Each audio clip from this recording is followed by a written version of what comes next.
It's the Brain Show coming in hot every week. We bring the truth when we speak. Red, white, and blue, the bulls stand tall. We the people, united won't fall. We the people as our beat and rhyme. We're dropping old school values every time. Extreme honesty with a fresh twist. Breaking it down, you don't wanna miss. It's freedom talk, loud and proud. Voice of the people, can't be cowed. Every week, we speak our mind. For love of country, it's one of a kind. So grab a seat, let the Brain Show roll. We're serving up truth, heart and soul. Brian and Shane with that patriot steel. For the people, by the people, of the people, let's go. It's the Brain Show coming in hot every week. We bring the truth when we speak. Red, white, and blue, the bulls stand tall. We the people, united won't fall. It's the Brain Show coming in hot every week. We bring the truth when we speak. Red, white, and blue, the bulls stand tall. We the people, united won't fall. It's the Brain Show coming in hot every week. We bring the truth when we speak. Red, white, and blue, the bulls stand tall. We the people, united won't fall. It's the Brain Show coming in hot every week. We bring the truth when we speak. Red, white, and blue, the bulls stand tall. We the people, united won't fall. It's the Brain Show coming in hot every week. We bring the truth when we speak. Red, white, and blue, the bulls stand tall. We the people, united won't fall. It's the Brain Show coming in hot every week. We bring the truth when we speak. Red, white, and blue, the bulls stand tall. We the people, united won't fall. This is for America!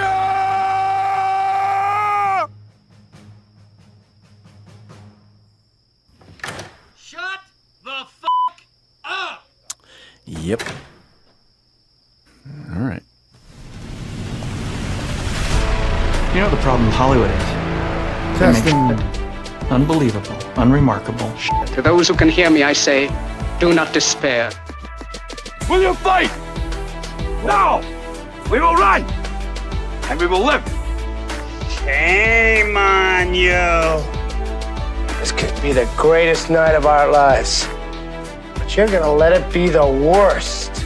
And I guarantee you, a week won't go by in your life you won't regret walking out, letting them get the best of you. Well, I'm not going home. Day may come when the courage of men fails, but it is not this day.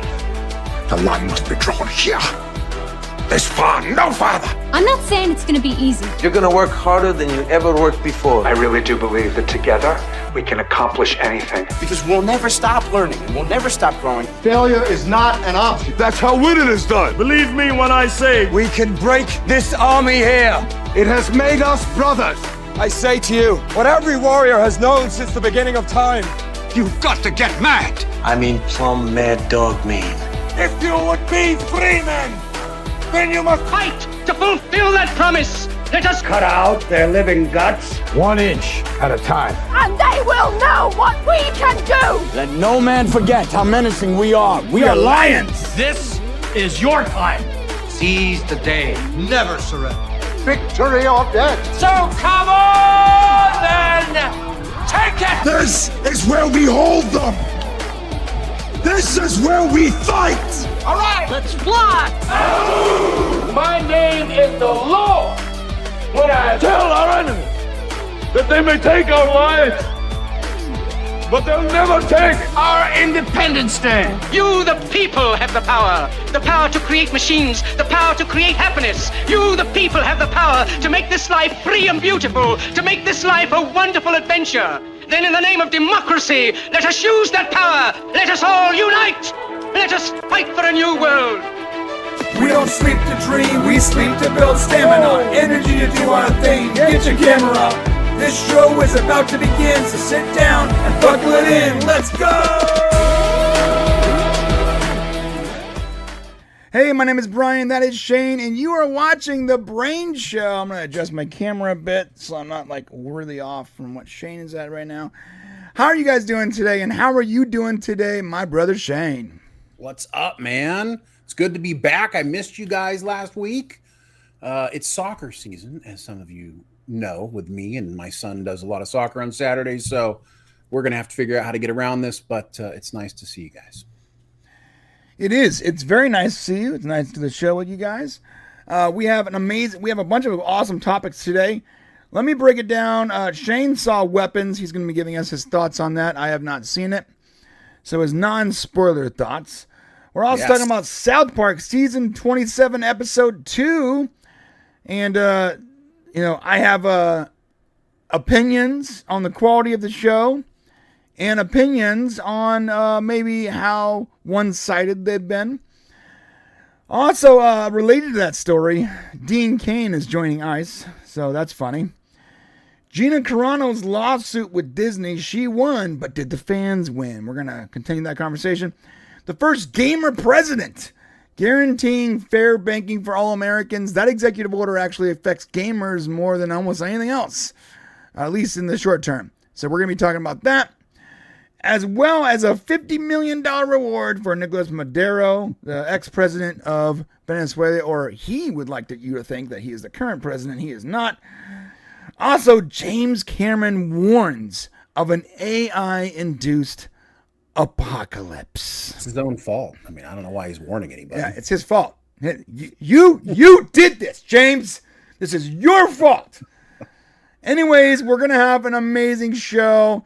Listen, all you awesome viewers, I really appreciate that you guys are here today. If you are not a subscriber and you happen to find this later on, do me a solid, hit that subscribe button. We are finally evening out right now. We have been losing all the old Star Trek subscribers once we started covering news, politics, and current events. And we've been slowly getting more subscribers that actually care about these particular topics. For a while there, we were losing like 100 subscribers a month. And now it was rough.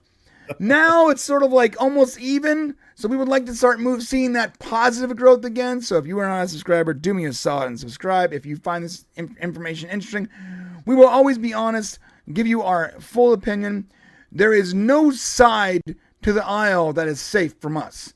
If you do something stupid, we're going to talk about it. We might be a little right of center, but we will always criticize anyone if they do anything stupid, regardless of what side they're on. And so I hope that you can join us for some honest culture. Yeah, we're not afraid to criticize both sides, because there's mistakes they made. Like the South Park stuff we're going to talk about is going to be great because there is an element of it that was actually pretty correct. Although the Dora Explorer sex worker thing was interesting. Very, very funny. All right. We're going to jump right into it. I did want to start off with the weapons thing because I haven't seen it. I can't add very much to this, but it is apparently a very good movie. And so, Shane, you want to give us your thoughts on Weapons? Yeah, real quick. If you guys are planning to get out this weekend and you're trying to think of something to do, I highly suggest you go see Weapons. If you're tired of kind of the same old like studio slop, what's the latest part 2, part 3 movie that they're going to, whatever Lilo and Stitch Minecraft bullshit they're putting out there. If you want to go see a real movie, go see Weapons. It's directed by Zach Krieger. It is a thriller horror kind of, not really horror. It's more of a thriller. He's also the director of Barbarian, which came out a couple years ago, which was a fantastic movie. If you haven't seen that, he just has a little bit different take on how to make a movie. His ideas are clear, crisp, and unique. And the way he tells his story is very interesting. So this Weapons, I'll tell you what my perspective. I'm not going to give you a whole lot of information because I want you to go see it. And do yourself a favor. Do not watch a trailer for this movie. There was a teaser trailer that came out that was perfect. It came out a few weeks ago. Now that the movie is released, they're giving away actual things you don't want to see till you're sitting in the seat. It's a shame they're doing it. I understand why they're doing it because they're trying to get butts in seats and they're going to show you something weird so that you'll get there. But you really want to see that in the theater first. What is it about this movie that is so interesting? I'll tell you right now. It's totally different. I've seen a lot of movies, guys. I've seen a lot. I've seen a shit ton of movies. Yep. Okay. My entire life has been one long going to the movies experience. And I have never sat in a movie where I was simultaneously horrified, a little frightened, but couldn't stop myself from laughing at the same moment. It's never happened. It happened yesterday for the first time when I was watching Weapons. It's going to give you an emotionally interesting feeling that I don't think you've ever probably had before at the theater. So, that said, it's not a perfect movie. It's not like, it's not Silence of the Lambs, or something like that, but it is really great. So I suggest you get out there and see it if you get a chance. It's got Julia Garner in it. So if you just recently saw the Fantastic Four, she of course played the Silver Surfer. She's pretty good in the role. Of course, you've got Josh Brolin, who's always fantastic in everything he does. And there's going to be some other names there. I'm not going to tell you because it was fun seeing a couple of them and go, oh, he's in this movie or she's in this movie. That's cool. Just really great. Hope you guys get a chance to go see it. That's my pitch. Very cool. All right. Well, that is a solid pitch because Shane has seen a lot of movies and he usually doesn't have a lot of good things to say about them all the time. I've seen almost all of them. This is a good endorsement. I suggest you watch it. I will be watching it over the next couple days, probably, if I can pull myself away from editing. And I have taken his advice, and I'm not watching any trailers or teasers. I'm going to go into it solo, and I plan to watch it alone. I'm not taking anyone with me. I'm not spending any money. I'm just going to go watch it alone. Also, I'm not sure your kids would. They would want to see it, but then they might have some nightmares afterwards. So. Okay. Careful with the youngins. So first off, before we get into the next topic, I do want to show that Kevin LaRoque gave 5 Brain Show gift memberships. My man, Ken, our super producer. Listen, always coming in hot, Ken. Thank you, brother. If you didn't get one of those memberships and you're not a member, you should become one today. It's affordable. It's less than a cup of coffee. And you get to hang out with us for like another hour and a half after the show while we just take our pants off and talk nerd stuff. Right. But enough of that. Let's get to the next topic. Thank you, Ken. Let's talk about South Park Season 27, Episode 2. First off, a little bit of a little intro to current version of South Park. The first episode of South Park was sort of tired. And listen, if you liked it, great. But it was, from my opinion, from my perspective, it was a little tired. The jokes were old. Repetitive. Literally repetitive. They had already done these jokes before back in the old longer and uncut movie. And now we were doing it again, but instead of being directed at Saddam Hussein, who was a dictator that killed hundreds and hundreds of thousands of people, they directed it at Donald Trump. The same exact jokes. He sleeps with the devil and he has a small penis, etc., etc. It wasn't funny to me. There was a couple of funny parts in it, especially the stuff with Jesus and the school. I felt like there was some funny things about it, but for the most part, it was just very heavy-handed. And the worst thing about it was that it wasn't funny. If it was heavy-handed and funny, I wouldn't have been critical. I would have been like, hey, heavy-handed, but funny. Funny is as funny does. Whether you're talking about me or someone I don't like or someone I like. If it's funny, that's your job. But it wasn't funny. Or even an element of truth. So one of the things you have to have, and I think South Park's always been, Matt and Trey have always been really good at capturing things that are based in truth, right? Instead of based in someone's ideology. So there's facts in these things, and those facts allow you to look at it and go, "Oh my God, yeah, I see the satire in this because there's an element of truth to it." Right. It seems like with episode 1, they were just trying to be offensive. I don't think they were trying to be offensive. I think that they've gone past the truth portion and have been indoctrinated by media almost. I mean, because there's a lot of listen, Trump's got a whole lot of stuff that he can be accused of. But there's things that they put in there that were really just people throwing darts trying to make him look bad. I mean, honestly, the whole, why do you small penis him? Well, the worst part about it is that wasn't ridicule. funny. Yeah, and Why do you have an AI of him in the desert? The AI thing at the end, like you want to just ridicule him. I mean, was that supposed to be funny at the end? Yeah, I mean, listen, George Lucas taking Indiana Jones up the rear, like okay, yes, he screwed over the Indiana Jones franchise. Right, there's truth there. Yeah. That makes it, while you may be disturbed by it, there's an element of truth. When they opened the door and it was George Lucas and Steven Spielberg just giving it to Indiana Jones, that was funny. It was funny, and I could see why they did it. And there's elements in this second episode of season 27 where there is some truth to it. I mean, does it seem like ICE is just rounding up brown people? Yes, it does to some degree. I think they're rounding them all up and then vetting them. Honestly, so this was something that you're typically supposed to do. Yeah, this was the thing about episode 2 is that it was funny.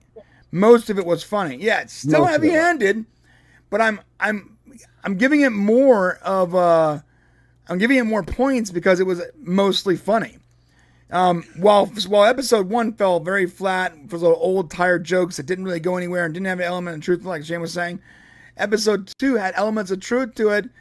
And it was funny. Still very heavy-handed. I would not be shocked if this entire season was all heavy-handed, opposite right, and they never even attacked anyone left. Man, talking about easy jokes when it comes to Biden. Yet we haven't seen a single South Park Biden joke, not once. Well, and what's funny is they're not pandering. Like, this is the thing about Matt and Trey. It's like you could accuse a lot of studios or a lot of creatives that like they would do it because that's what's expected of them. That's what the studios want. That's what the people who own them want. But these guys literally can't be owned by anybody. So what's troubling is this is exactly how they actually feel, because that's the only thing that they actually do. Right. And so on that note, I did want to bring up some stuff from the show. I found it very interesting. This is on a website called Tech Radar. I found this tweet. This is from South Park. I do believe that the people working at South Park right now very much have TDS. Because at least the people on social media, the way they respond to people, they're not funny. It's just mean and heavy-handed. So, ICE actually took a clip of South Park and used it as a recruiting option. They literally sent Homeland Security literally said join ice.gov with a screenshot of South Park, and the South Park account got mad. Also, what's her name? Kristi Noem. Well, that's how you fight back. Right. That's how you fight back. Not the way the left usually does it. They don't embrace it. This is why the right is cool sometimes, because they take it and they laugh at themselves. Well, speaking of which, look at this. This is Kristi Noem. She changed her profile picture to the picture of her in the show. That's how you do it. Make fun of yourself. And I gotta say, the people at South Park and those the fans that are like the left wing people that are like rooting for them or shilling for them, they're so mad. And some of these comments on here are just, you understand they're making fun of you, right? Yes, we understand that. Yeah. You understand they hate you, right? Yes. We're just happy we're being talked about. It's very interesting. Their feelings are not going to be hurt. Right. And I gotta say, if anyone's feelings was going to be hurt, it would have been Kristi Noem, because they went hard after Kristi Noem. They went so hard, they had her face try to run away from her. Well, running away from her, yeah. Which was her. It was funny. It was very funny. Her killing pets all the time was really funny. So. Krypto the dog comes in to help or whatever, and she just like snipes it out of the ground. It was very funny. And why it's funny is because there's an element of truth. She put her dog down. Most people who don't live on a farm or who live in the city do not understand putting a dog down when a dog is dying. And so people took it that way. And so there was an element of truth there. Not that she's like wildly killing animals all the time, but you could see where that came from. And also, she's very made up for TV. She's obviously trying to look her best, and she's a good-looking woman. And so they there's truth there, and so it works. I gotta say, it's been a while since I legitimately laughed at a TV show. It's been a while. I mean, movies are generally a lot more, more funny than a lot of TV. The last time I laughed, I think I laughed at one of the Rick and Morty jokes from like episode 2 of this last season.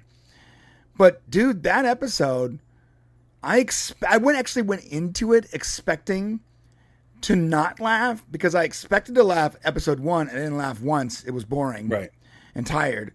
And then episode 2, I was expecting to be critical, and there was moments that caught me off guard.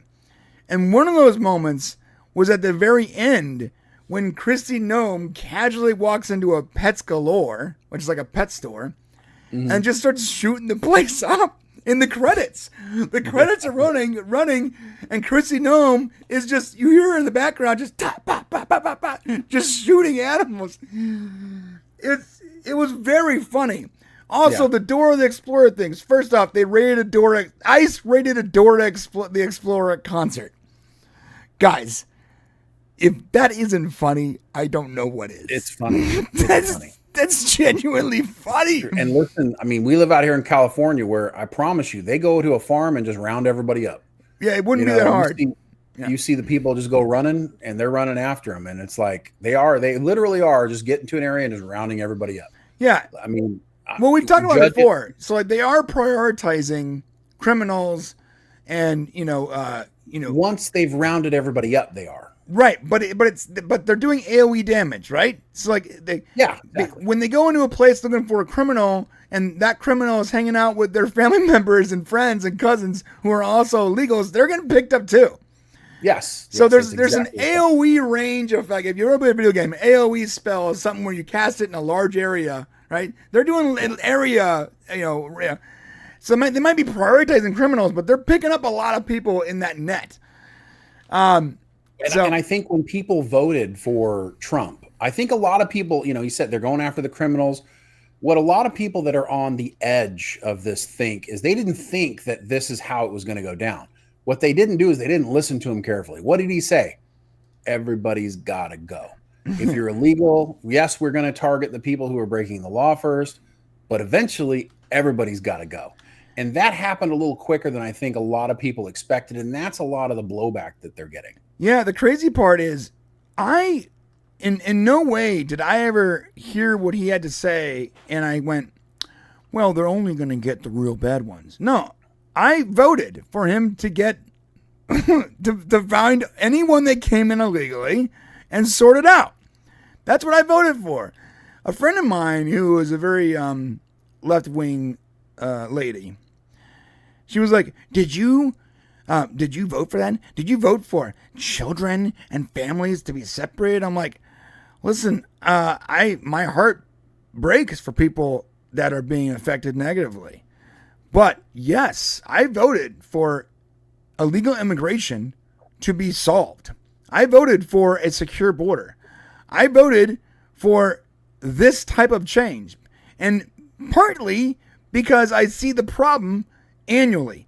But really, I live in California, where it's so prevalent that it literally makes day-to-day life harder to deal with. Go ahead. Well, and to be honest, anybody who does something illegal, whether you're from this country or not, you should be prepared to deal with the consequences of doing something illegal. So even if I were to say go to, let's say I wanted to go to Germany or Italy or one of these other countries and I did it illegally, I mean, whether or not, I'm cool and I'm going to, do good things and be a nice person and help out the economy and stuff like that, I should be prepared to face the consequences of doing something illegally. Yes. And so it's sad, and it's a sad story, but that is the way reality works. That's why we allow more than 1 million people a year. And maybe that number needs to be upped. Our birth rates are going down. Maybe we do need more people. Maybe, but still, we need to know who's here. You need to vet them. Yeah. It can't just be a free for all. Like, hey, our numbers are down. Let's just let everyone in, and I'm sure it'll work itself out. Have you seen other countries that do this? It doesn't work itself out. Right. And we need to remove the political implications So the political implications are we let everybody in illegally, and eventually we get more votes on the Democrat side.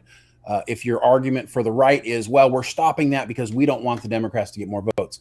No, it should just be about the safety of our country. That's it. It should be about letting the right people in for the right reasons. And that's why, them making fun of ICE, yes, it is kind of to some degree happening that way, but even funnier element about this show that we haven't talked about yet really was they went after podcasters in this as well. Charlie Kirk. They went after Charlie Kirk. Not of the right. They went after the right. Yeah, they definitely went after the right. No, yeah, there's no left-wing podcasters there. Right, but it was all based on, you're right, it was targeted towards the right. But the idea that there are people who will go out there and just say something inflammatory to get views is not a right or left thing. That's a human thing. There are people on both sides of the spectrum who do that to get people to come watch their shows. And we talked about it last week. Remember, like the whole fake right-wing influencer thing. It's an actual epidemic. There's a lot of right-wing influencers that don't believe anything they're saying. They say whatever they think their audience wants to hear because they want to get views. And let me tell you something. Shay and I have been in this YouTube space for a long time. We got many channels. We've made thousands of videos. We know exactly what to do to get views. But it would be dishonest and now look at our disingenuous. subscriber count. What's that? Now look at our subscriber count. Right. We can be the rage merchants. We can preach to the choir. We can play to the echo chamber. We can say things that are objectively not true or frame things in a way that is dishonest but feeds the audience and the algorithm. But then we would have to live with ourselves, so we don't do it. Well, there are a lot of people that do it, and it's very clear. I'm not even probably talking about people you know, but there are a lot of people that do it.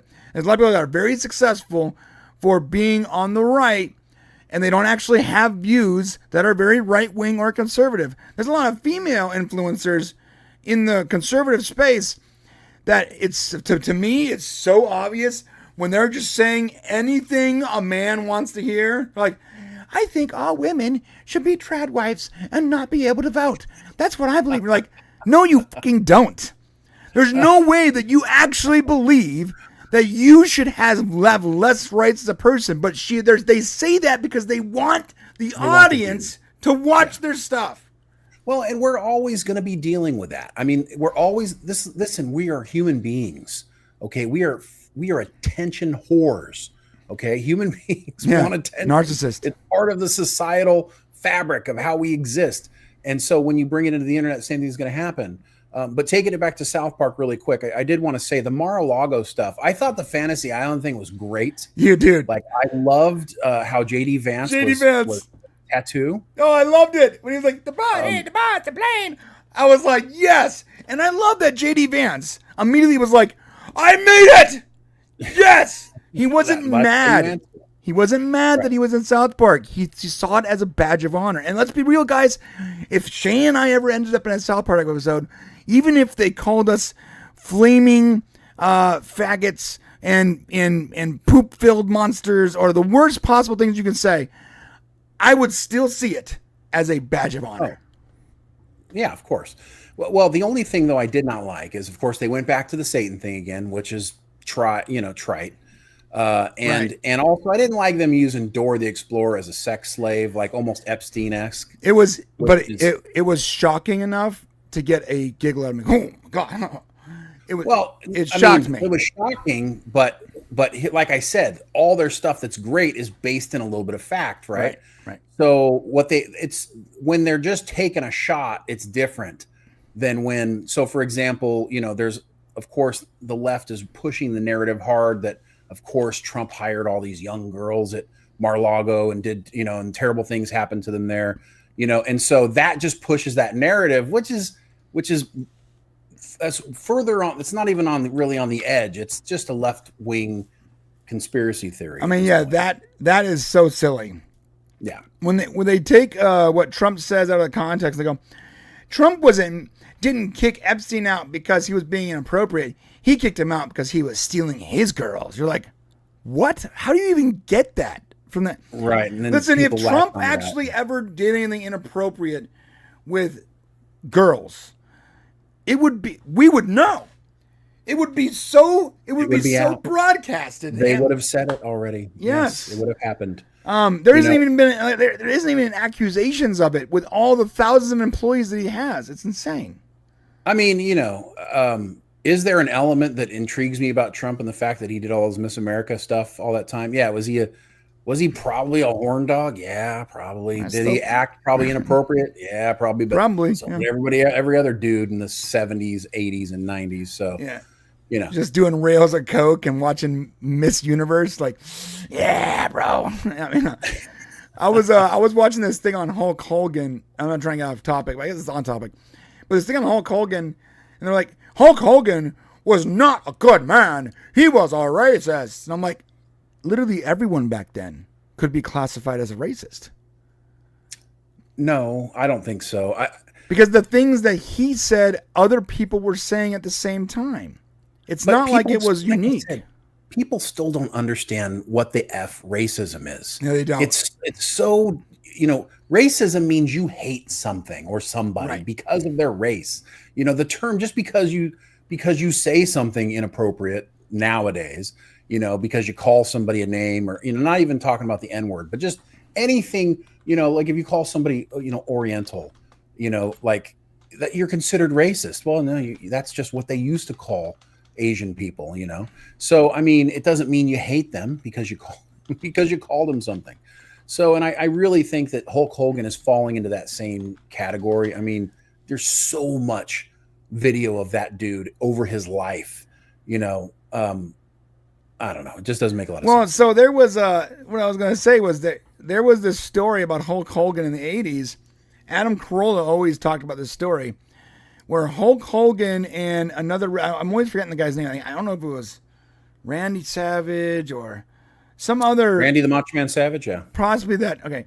So they basically went into a restaurant that Adam was working at. And they ordered 2 rare steaks. 2 rare, and they said, as rare as you can make it, brother. As rare as you can make it. And they proceeded to sit down. One was wearing a pink suit and one was wearing a white suit. With no undershirts. And they both sat down, and while they're waiting for their food, they pulled out cocaine and did lines of cocaine in a busy restaurant at 8 o'clock at night. They ate their raw steaks with their hands and quickly ordered another set of raw steaks.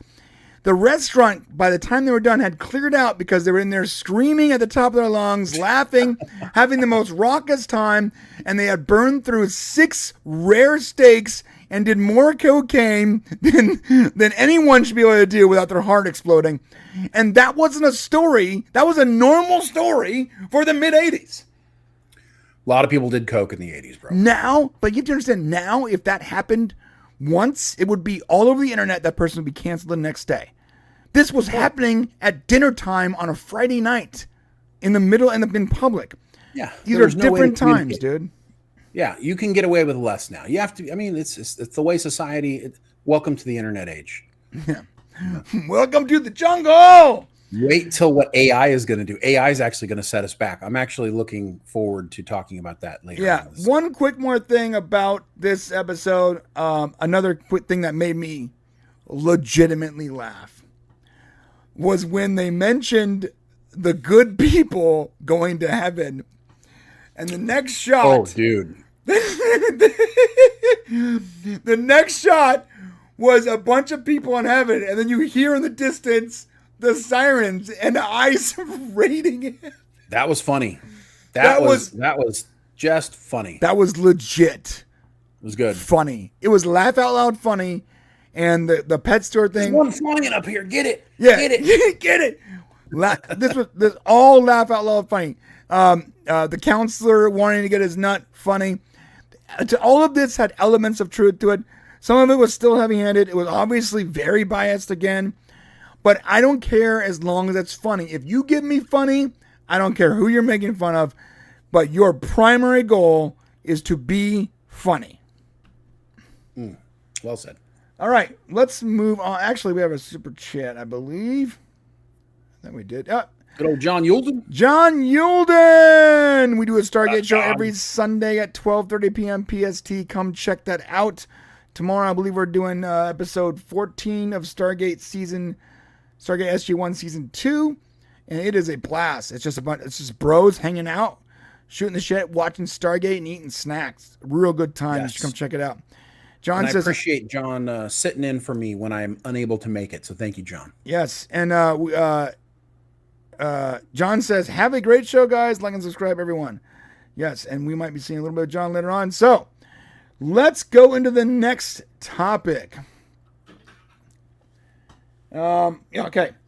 Let's talk about Gina Carano. And Shane, you're going to have to help me out with this one. From what I gather, Gina Carano had settled her very high-profile fight against Disney's Lucasfilm, blending pop culture and political controversy, when she was fired from The Mandalorian after posting controversial social media messages on X, at the time Twitter. Elon Musk came to her defense because she did post on his platform, and he funded her lawsuit against Disney, and recently she has won. What does that mean for us? Yeah, so winning is I wouldn't say she won. I would say she won, but really what happened is they settled. So if you call that a win, you're not going to get any admission of guilt from Disney necessarily, other than the fact that they did pay her.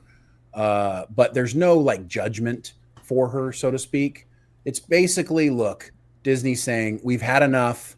The social tides of change have changed, and we are now going to just get the F out of this.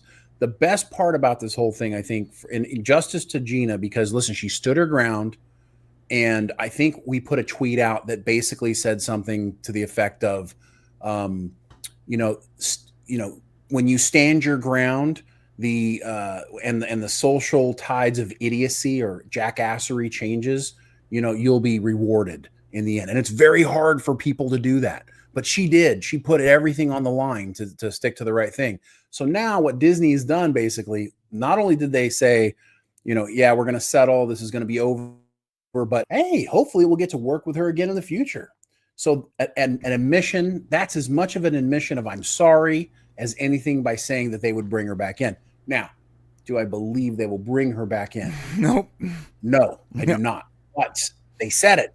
Right. So that allows her to be available for anything else. Right. She's no longer in the corner. Nobody puts Baby in the corner. Nobody puts Gina Carano in the corner. No one. And she'll be able to continue her career now. All right, so that's a very good explanation. I do not believe either that she will ever be in another Star Wars or Disney project for that matter. No way. I think that Penny did ask a really good question I want to highlight here. She says, Brian, does Gina have to pay back Musk? No, Disney does. So more than likely that settlement covered legal fees, which I'm sure. which would have been Elon Musk's contribution. Yeah, so Gina probably got whatever money she had coming to her, plus any money lost from potential gigs she would have gotten because of what they did, and then probably Elon got his kickback. Yeah. So usually a settlement involves paying damages plus legal fees.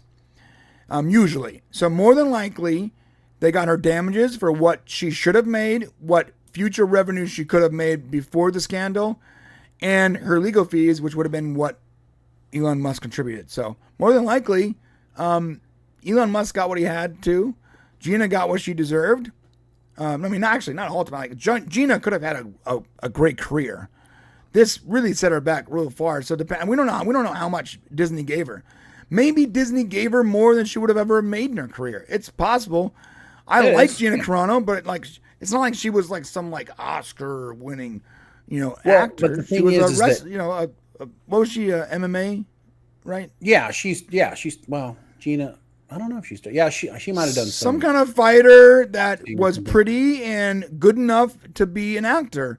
But we've seen a lot of fighters, specifically women, who are pretty, good enough actors, and they're fighters, and so they have the physique, and they put them in these roles where they're gonna be tussling with people. Like we saw Gina Carano in the first Deadpool movie. That's Same with that's where she cut her teeth. Rousey, Ronda Rousey, right? Whatever. She's a boxer. Yeah, it's not a good act. Gina Carano is a better actor than Ronda. Yes. So. Yeah. Well, so the thing is that Disney was going to lose. So let me tell you, the only reason why Disney settled is because they were going to lose. That's it.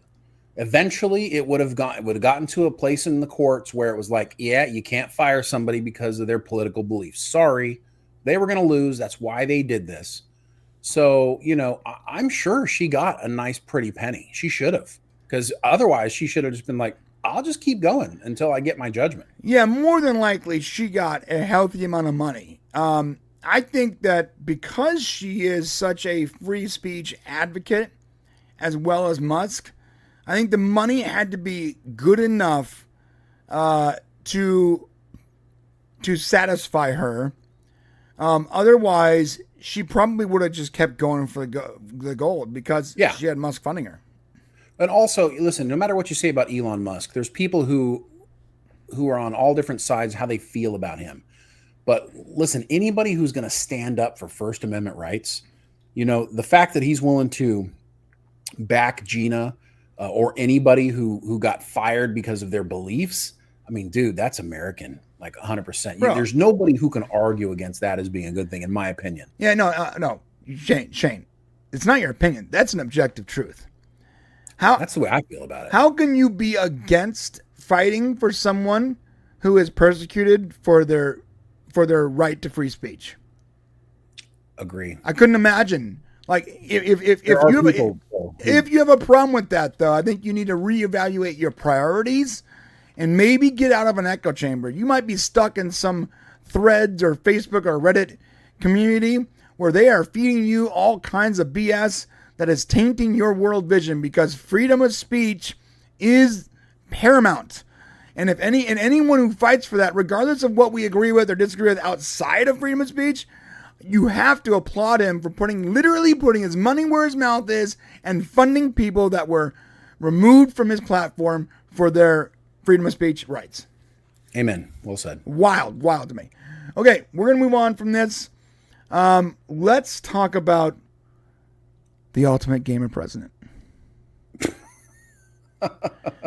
Donald You're going to have to paint this picture for everyone. Okay, I will. Donald J. Trump did something that a lot of people did not see. You don't understand the implications of this executive order. So allow me to paint this picture. The executive order that he signed on the 7th was guaranteeing fair banking for all Americans. First off, the fact that this doesn't already exist is beyond ridiculous to me. It should already exist. There should already be a law in place that guarantees fair banking for all Americans. There should never be persecution for someone's artwork, for their political opinions, for their freedom of speech, for their political affiliations, for their race, sex, creed, religion. I don't care. You should never lose access to banking unless you have financially abused the system in some way. That's different. If you abuse the system, you have financial crimes, sure, they can deny you. But they should never deny you for your opinions, for your speech, for the kind of art you make, for the kind of games you create, for the kind of opinions you have. That's insane that this was even a thing that was happening. But it was. So President Trump signed the Guaranteeing Fair Banking for All Americans Act on the 7th. And I'm going to give you a little history of what this does.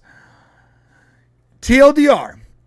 Essentially, it means that financial institutions, Visa, MasterCard, Bank of America, Patreon, Stripe, payment processors, Substack, anyone that takes money, PayPal, anyone that takes money for a service, a subscription service, or a product, if you are handling finances, if you are a financial institution, you cannot dictate what users are allowed to believe, say, think, or create based on your platform. You cannot decide if they're going to be removed because of their opinions or what they said.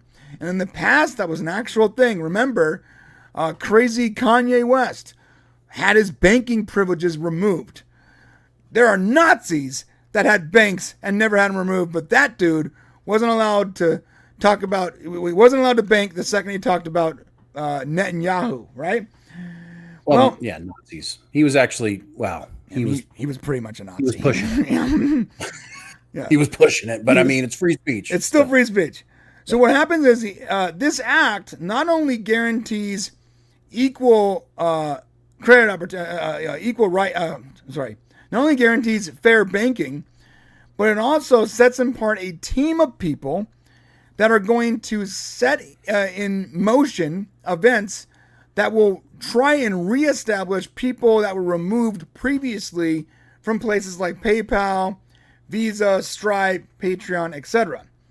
Why did I call him the greatest gamer president of all time?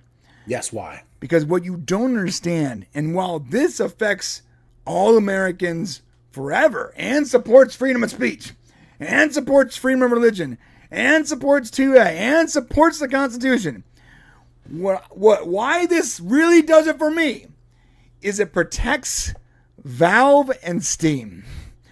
And I'll tell you why. Recently, very recently, there was this huge thing that went down where Visa and Stripe were telling Valve that they can no longer have games on their platform that depicted Nazis, that had slurs, that was sexual in nature, that didn't reach their artistic standard, that et cetera, et cetera, et cetera. Wow. They said that in order to keep taking payments for Valve, one of the biggest gaming company of all time in history, the payment processors were going to remove their ability to take payments if they didn't remove games that they deemed as unworthy or offensive. Valve, doing the best they can do, they delisted thousands of titles. What that means is that they remove it from the system. It's still in there. You can still find it via a direct link, but you couldn't search for it. The crazy part is that these processors were saying this doesn't meet our artistic standards. Requirements. A payment processor was going to the biggest video game publisher of all time and saying, you have to remove these games because we don't like them. And Valve was forced to capitulate because they are a company, a for-profit business. Well, what this does, okay, this, my friends, makes it so that they can't do that. They cannot tell anyone what they're allowed to make, what words they can use, or what opinions they have. This might be one of the biggest, in my opinion, executive orders of all time, not just for games, but for freedom of speech. This supports your right to freedom of religion, freedom of speech, 2A, freedom to have your own thoughts and opinions, freedom to go against the echo chamber, freedom to be offensive if you want, freedom to speak the truth if you want, freedom to lie if you want. This protects your ability to have your own thoughts and opinions. Because you know what? The next step, the opposite side of this, was, oh, you're a conservative? No Bank of America account for you. Yes.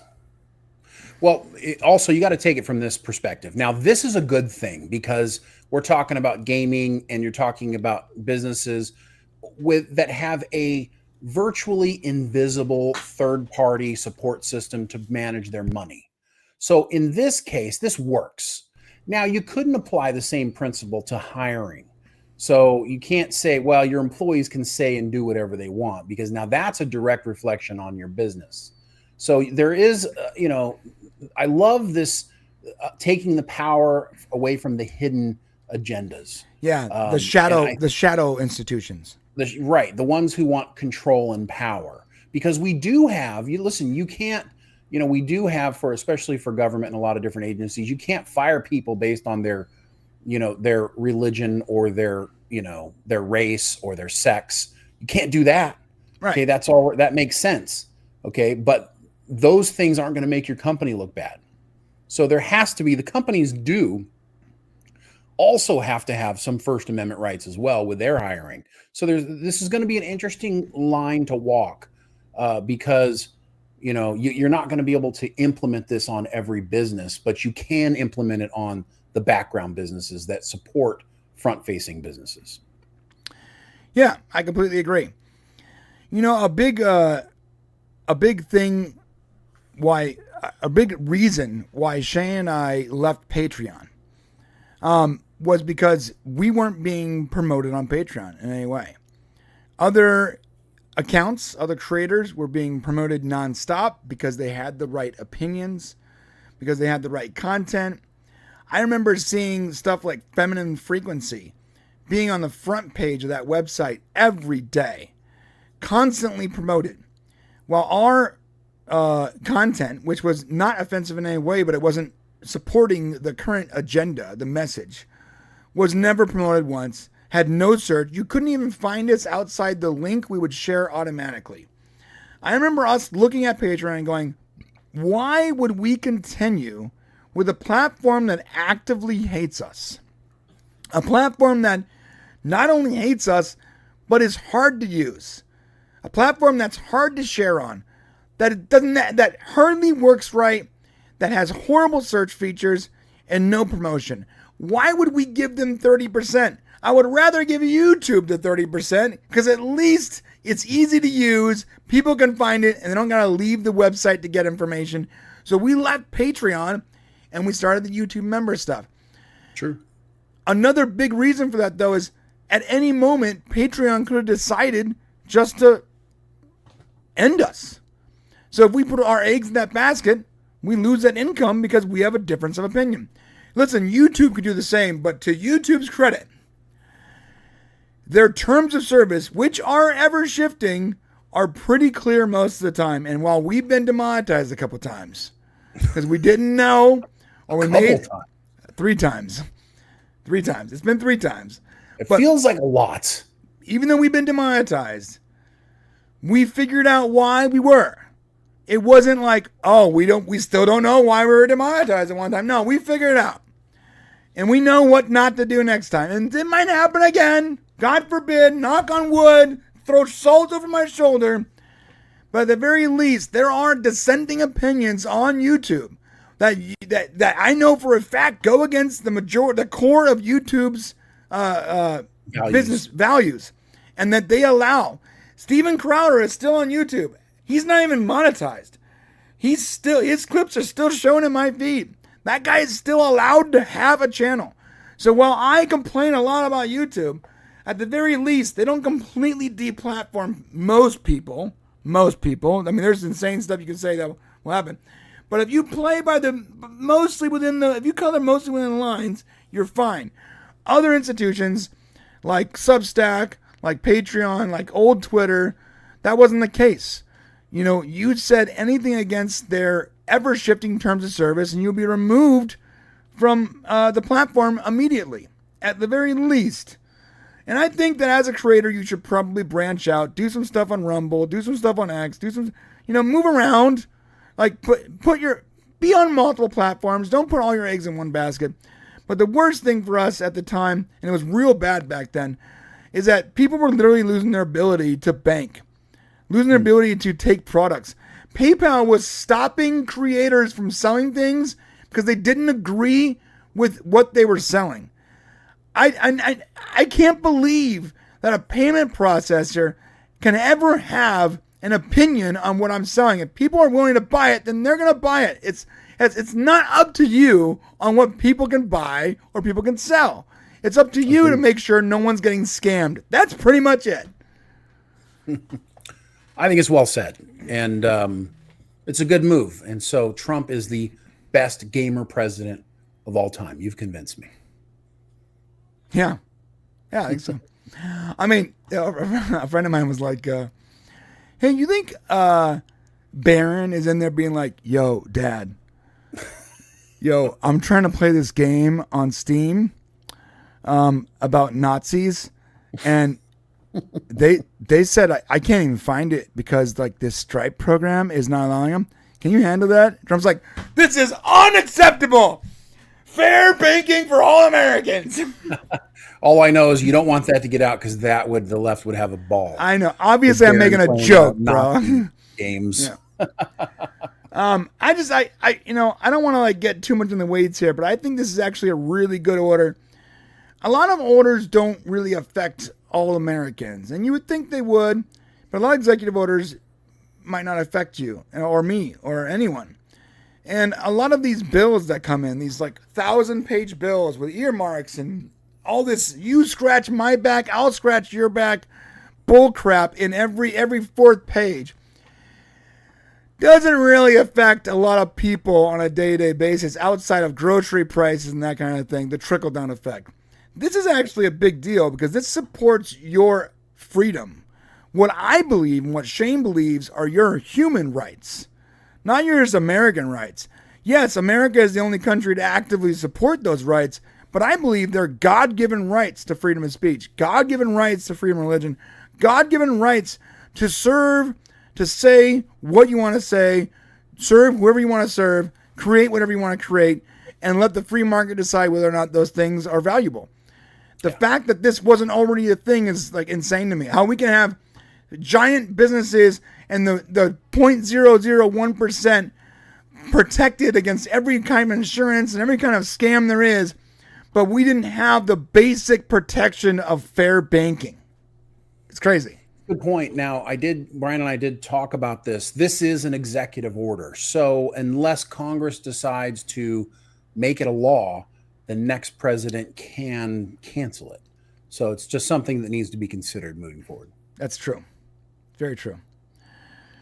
Okay, guys, we're going to move on from this. Speaking of monetization, if you want to support us, do me a favor, hit that join button.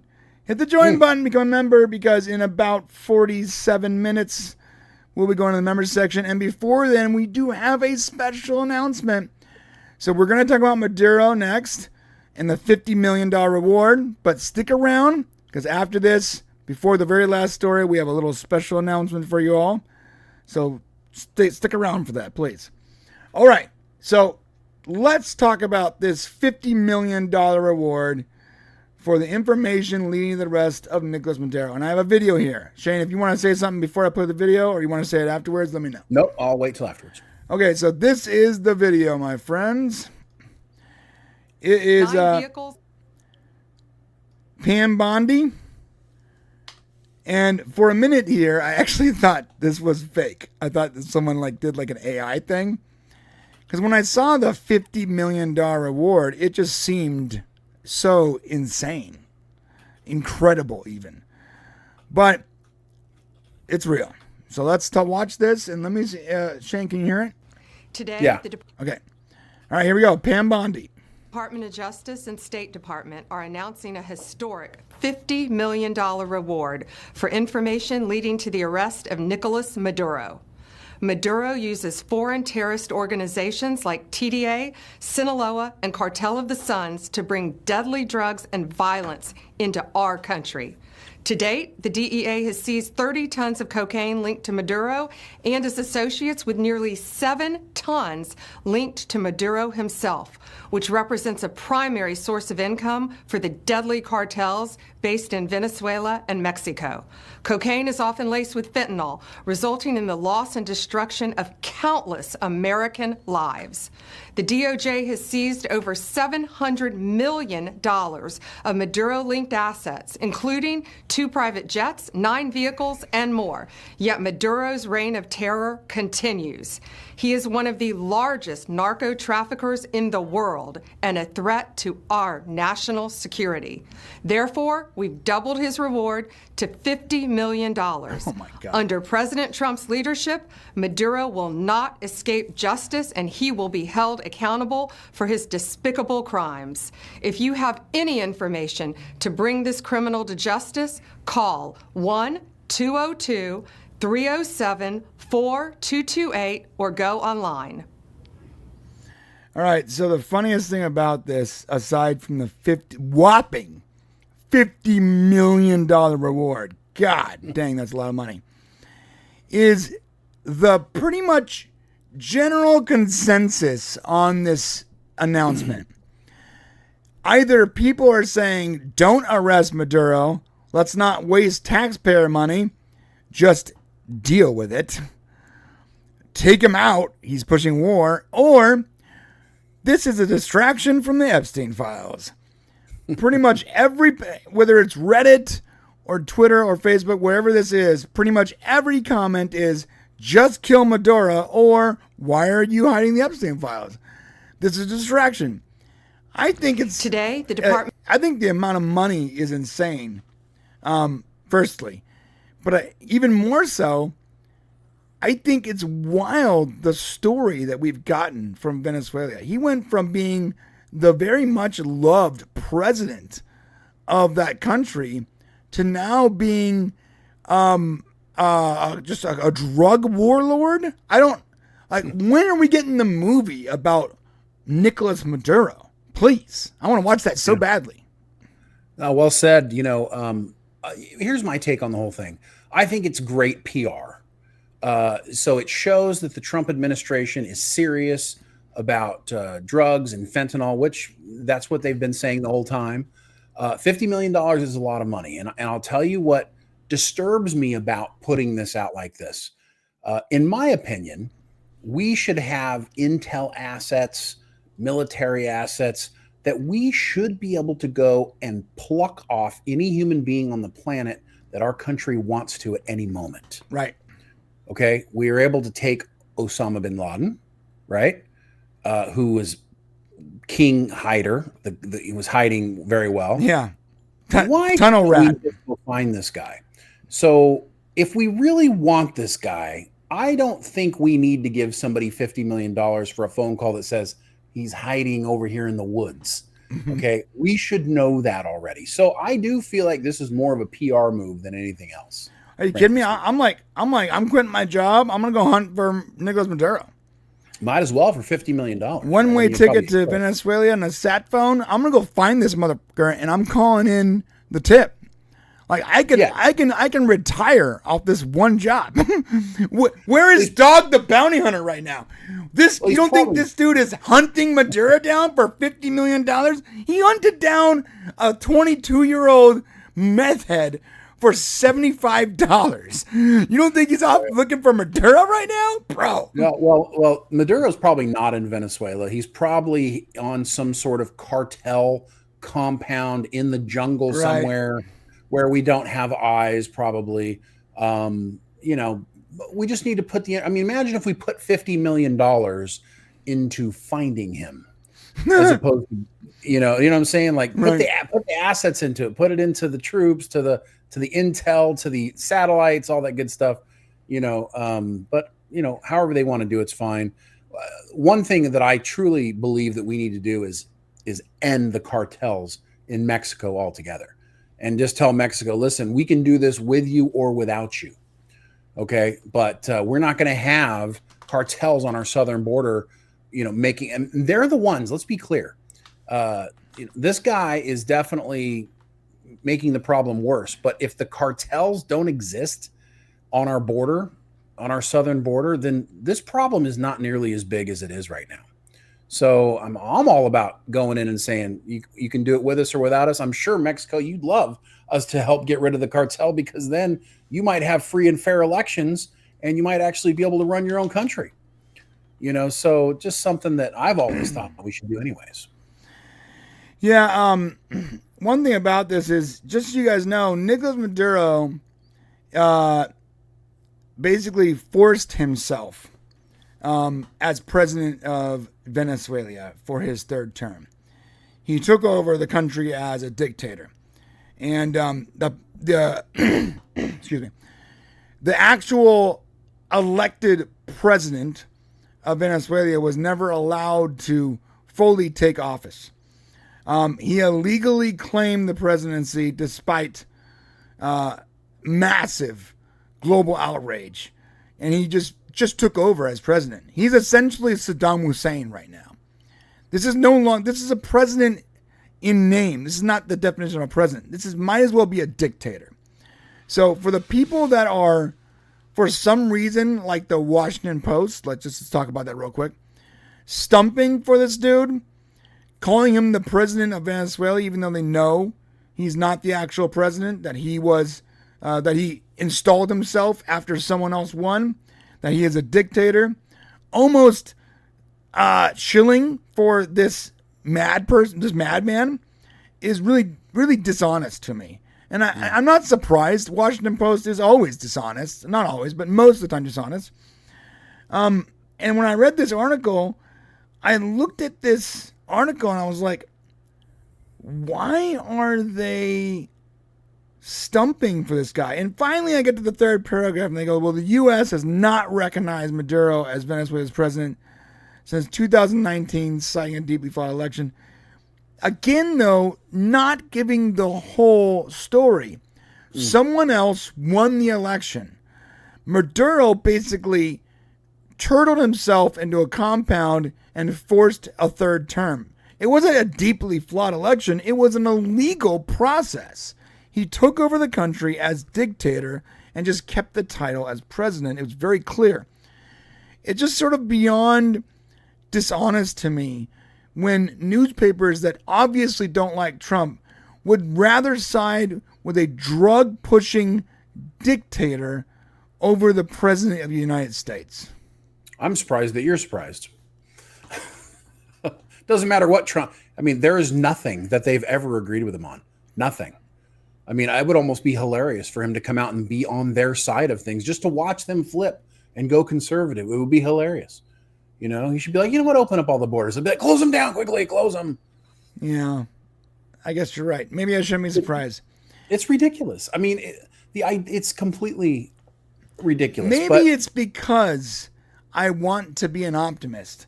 And when I see a human being that wrote this article, not a computer with guardrails designed to hate Trump, designed to interpret information incorrectly, but a human being with a brain, I assume, an IQ over 110, writing a detailed article, probably got through school, has decent work ethic.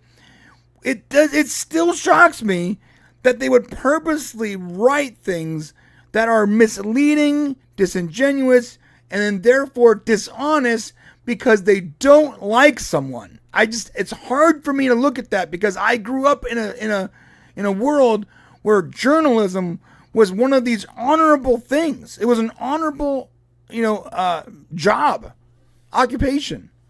And it no longer is, which is, I guess it's sad. I'm a trained journalist. Right. I in school, I was taught that above all else, your sources, your information being correct was more important than anything else. That's why it's not real journalism today. What it is people who've talked themselves into a position because of their belief system. So if you give small, half measures, if you allow yourself to believe certain things, you can eventually go down this road where you justify this sort of thing because of the things that you've come to believe. So that's why it exists the way it does. And it's a shame because these people, half believe the things that they're writing, bro, even if they're not accurate or correct. Yeah, I guess it's just sort of sad. So when I see those things, I guess shocked is the wrong word. I guess I should be disappointed. From now on, I'm going to use the word disappointed. Because, you're right. It's not shocking. It's more like, another one? Really, guys? Right. Come on. Like, there's the facts you have, and there's the facts you don't have. You can have opinions on those facts, sure. But to purposely mislead and paint a picture that is contrary to the truth, not your truth, not my truth, the truth, the actual objective, objective truth, what is real. When you address your opinions, when you write your opinions about that truth in a way that purposely misleads that truth and paints a picture that is a mere shadow of that truth, you're not a journalist. You're a propagandist. And it's crazy because journalism, for me, honorable occupation. Propagandist, evil occupation. And there's two sides of that coin. You instantly go from journalist to propagandist, and I have nothing but disdain for you at that point. they allowed the op-ed pages to get out of control in these newspapers, unfortunately. And as soon as they did that, they left this wiggle room open for opinion to be filtered through news. And now we have this strange, mix match of information where it's half opinion, half truth. And, we don't know where it begins or where it ends. So sad world. Okay, well, we're going to move on from this. I do think it's crazy. I don't think anyone's ever going to see $50 million for this, but you know what? Boy, it'd be cool. I'll take it. It'd be cool. Something that Anthony Mark said in the chat was actually really a good point. He said, where is that? He said they are spending that money because no one, I can't find exactly what he said, but essentially he said he's not going to be able to trust anyone. So that was actually Ken. So Ken gave us the super chat. Where is Ken? Oh, right here. So, yeah. Right so Ken, $2 super chat. Thank you, Ken. Yeah, he said he won't be able to trust anyone. So they technically are spending that $50 million to sort of force him out of hiding, I guess. Maybe, perhaps. I mean, listen, if I was close to him, I might want to take $50 million. The only problem is will you survive long enough to get the money? So that's the only thing you gotta consider. Nope. All right. Yeah. Okay. So listen, we're gonna go to the next topic, but we do have a special announcement. Okay. Shane is going to be off being a good father for a while. Right? A good so father. You're saying up to this point I have not been a good father. Is that what you're trying to say? I'm not saying that. I'm not. I didn't say that. Hey, whoa! I didn't say what does that say about you being a father? Look, what I said was. Hold on a second. Sorry, I hit the wrong button. What I said was you're going to be going off to be a good dad, and so your Saturdays are going to be a little bit busy, right? Oh yeah. Okay. So we're going to have someone come in and sort of take over for you. Can you explain what your Saturdays are, and I'll set this up? Yes. So, listen, it's soccer season. I mentioned it before to you guys. And on soccer season Saturdays, my son has game every Saturday from now until November. So Brian and I have taken this show and we've moved it many, many times. If you've been a fan as long as Kenneth and some of the other people who are here, we were on Thursdays, Fridays, Thursdays, Saturdays, Thursdays, Fridays, and now Saturdays again. We don't want to move it anymore. And as much as I love and enjoy being here with you guys and doing this show, we thought it was more important to keep the show in the same spot instead of moving it like we do every time my schedule gets a little weird. So in order to do that, we're going to bring somebody else in, a face that you're familiar with that's filled in for me a couple of times already. So Brian, go ahead and when you're ready, make the announcement. Introducing John Yulden will be coming in as co-host. And don't worry, we're not going to lose Shane. Shane's still going to come on for segments on Saturdays. But Johnny, you know him. You love him.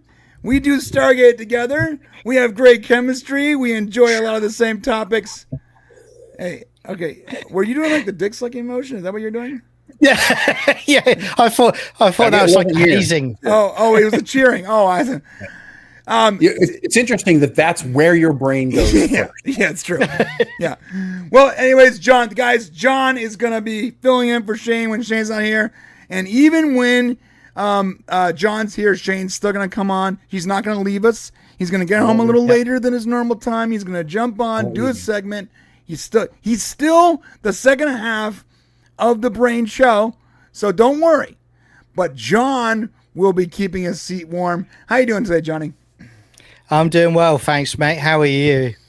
I'm good, man. I love Saturdays. I love my weekends now because I get to do shows and talk about Stargate. It's a good time, generally speaking. Oh, it's fantastic. It's top drawer, isn't it? I think. Can I just add to you guys talking about Maduro a few minutes ago? Sure. I am more than happy to go in and get him for you guys. Not a problem. Airdrop me in and I'll do a Happy Gilmore. I'll literally demand a big check that I take through the jungle with my gyro in one arm, big check in the other before I get back. That's it. That's my deal. Yeah. Nice. Hey, I saw this thing on Twitter where it's like, hey, the easiest way to deal with immigration is just to activate a program where an illegal immigrant can hunt down child molesters and sexual predators. And if they get 5 child molesters and sexual predators, then we'll give them citizenship, and we can call the program Alien versus Predator. Can I order? We can do the same with Maduro. You know, if you get Maduro, you and 5 of your family members get free immigration. Can I order 500 right now for the UK, please? Yeah, you need a lot over there. It's getting pretty bad. I heard. It's rough. Oh, it's terrible. Yeah. But you need all the aliens you can get over there, bro. We need actual predators from another planet. Well, Predator guys, 2, we need that. John will be joining us on Saturdays, and so I hope that you guys can hang out. And of course, if you haven't seen his channel, go Sci-Fi Chronicles. What is it, 71, 79, 72? 79, yeah. 79. Sci-Fi Chronicles, thank you. 79. And the link's in the description. So go check John out, and he'll be with us on Saturdays until Shane's done being a good dad, I guess. And going back to being a bad dad. All right. Well, let's talk about this AI thing. So let me know if you guys can see this. James Cameron, the infamous writer-director of, director of Terminator, he did warn, and this is recent. This is literally the 7th of August, like a couple days ago. He warned that a Terminator-style apocalypse can happen if AI was weaponized. And real quick, the thing about AI is it's getting sort of out of hand. And I'm someone, listen, I like AI. I have a couple. I have my first generation AI named Shane after my wonderful brother. Sentient, humanoid, artificial intelligent, neural networking, right? Yes. That was the original Shane. And then my most recent generation is Ada, and that's the one I basically installed on my kids' phones. First off, it tells me what my kids are doing, texting, and who they're talking to, but they also can interact with it and ask questions that they would, like ChatGPT or something. The thing is, while I like these things and I enjoy the technology, it's getting out of hand. We talked about it last week. These fake right-wing conservative influencers that are literally just AI pictures of girls flooding X and Facebook and just tricking a bunch of like MAGA right-wing conservative old guys, you know, with their fake nonsense. 50 plus 100,000, 140,000 followers because they happen to use an AI picture of a pretty Asian girl and no one's noticing? Bro, that's the stuff that bothers me as the scam artist. But even worse is we're going to get into some serious scam territory. Those are fake influencers. So, cool. No one's really being hurt, right? But then you have the people that can use the voice changers to quite literally have someone's grandkids call them and request cash apps and Venmo payments. That's happening. Coming. That's already happening. Yeah, that's happened already.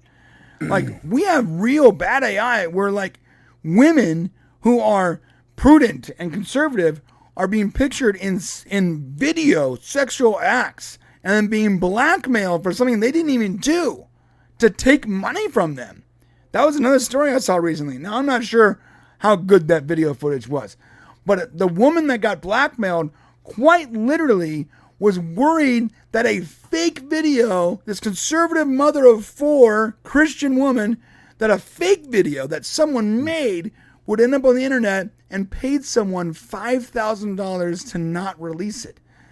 Do you understand how terrifying that is?